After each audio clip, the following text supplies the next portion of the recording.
Chapter 3, identity.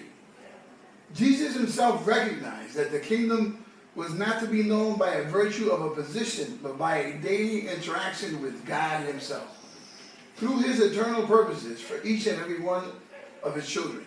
From the very beginning of the creation of mankind, God was interested in establishing his identity in all of his children. As a matter of fact, in Genesis 1:26, God says, "Let us make man in our image, after our likeness." If God states in his word that he created man, woman, in his own image and likeness, these findings support the Bible's evident truth that human beings were created by God to be like God. The book of Genesis uses the words image and likeness to parallel our degree of resemblance to God himself.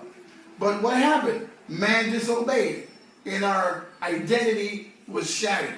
But Jesus Christ went through the process, sacrificed his life, shed his blood, and once again, our identity was restored.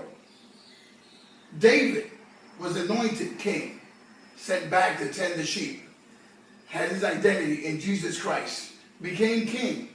Mordecai served Esther by the door, unraveled a conspiracy, later on became second in command to the king of Persia. Jesus has his children literally in the palm of his hands.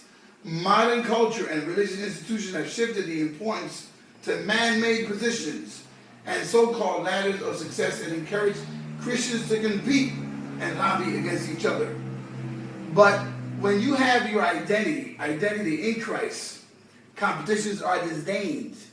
A true dedicated life of service and the heart of David are no match to those who have wanted protagonist roles instead of living the kingdom. God kingdoms in your life has no competition. Chapter 3, living the kingdom with purpose. I am Manuel Hernandez Carmona.